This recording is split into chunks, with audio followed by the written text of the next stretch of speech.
അയ്യോ ഡോക്ടറെ, എൻ്റെ കുട്ടിക്ക് റിക്കറ്റ്സ് ആണെന്ന് മനസ്സിലായി. അപ്പോൾ അതിന്റെ ട്രീറ്റ്മെന്റ് എടുക്കുന്നുണ്ട്. ഇനി എങ്ങനെയാണ് മുന്നോട്ട് പോകേണ്ടത് എന്ന് എപ്പോഴും നമുക്ക് കിട്ടുന്ന ഒരു ക്വസ്റ്റ്യൻ ആണ്.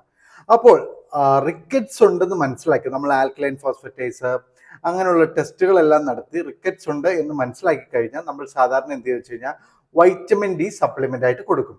അപ്പോൾ വൈറ്റമിൻ ഡി സപ്ലിമെന്റ് ആയിട്ട് കൊടുത്തതിന് ശേഷം ആൽക്കലൈൻ ഫോസ്ഫറ്റേസ് നോർമലായി വരികയാണെങ്കിൽ നമ്മൾ അത് കാറ്റഗറൈസ് ചെയ്യുന്നത് വൈറ്റമിൻ ഡി ഡിപ്പെൻഡന്റ് റിക്കറ്റ്സ് എന്നാണ്.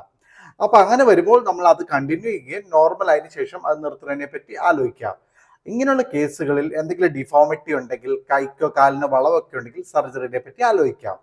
രണ്ടാമത്തെ അവസ്ഥ, നമ്മൾ വൈറ്റമിൻ ഡി കൊടുത്തിട്ടും പക്ഷേ ആൽക്കലൈൻ ഫോസ്ഫറ്റേസ് കുറയുന്നില്ല, അതിന്റെ വാല്യൂ കുറയുന്നില്ലെങ്കിൽ അത് ചിലപ്പോൾ വൈറ്റമിൻ ഡിയുമായി ബന്ധപ്പെട്ട റിക്കറ്റ്സ് ആവണമെന്നില്ല. അപ്പൊ അത് റീനൽ റിക്കറ്റ്സ് ആവാം. അപ്പോൾ ഒരു നെഫ്രോളജിസ്റ്റിന്റെ അടുത്തായിട്ട് വിടേണ്ടതായിട്ടുണ്ട്.